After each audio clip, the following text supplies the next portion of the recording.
పొద్దున్నే బీర్ తాగుతూ ఓ యువకులు నాగోల్ పిఎస్ పరిధిలోని మత్తుగూడ దారిలో హల్చల్ చేశారు.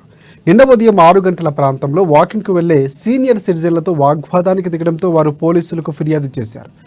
నాగోల్ పోలీసులు యువకుడిని అరెస్టు చేశారు. బండ్లగూడ నుంచి మత్తుగూడ వరకు వెళ్లే దారిలో సీనియర్ సిటిజన్లు ఇతరులు వాకింగ్ చేస్తున్న చోటుకి ఓ యువతి కారులో వచ్చి బీర్ తాగడం మొదలుపెట్టారు. కాసేపటికి యువతి సిగరెట్ తాగుతుండగా సీనియర్ సిటిజన్లు వారిస్తూ ఇక్కడ తాగరాదని వెళ్ళిపోమని సూచించారు. దీంతో రెచ్చిపోయిన యువతి తీవ్ర పదజాలంతో వారితో వాగ్వాదానికి దిగింది.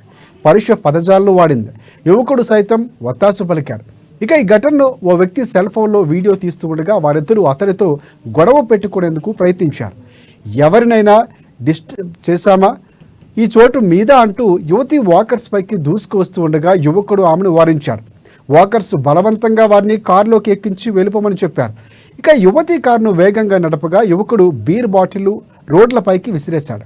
గత కొన్నాళ్ళుగా తరచూ వారిద్దరూ ఈ ప్రాంతానికి వచ్చి బీరు తాగి వెళ్తున్నట్లు వాకర్స్ పేర్కొంటున్నారు. ఇక విషయంపై నాగోల్ పోలీసులకు వాకర్స్ ఫిర్యాదు చేశారు. వీడియో క్లిప్ కూడా పోలీసులకు పంపినట్లు సమాచారం. కేసు నమోదు చేసుకుని పోలీసులు దర్యాప్తు చేస్తున్నారు. వారిద్దరిని అరెస్టు చేశారు. ఫిర్జాదిగూడకు చెందిన అలెక్సా బోడిచర్ల, తార్నాకకు చెందిన ఓ యువతి, ఇద్దరు సాఫ్ట్వేర్ ఇంజనీర్లను గుర్తించారు పోలీసులు.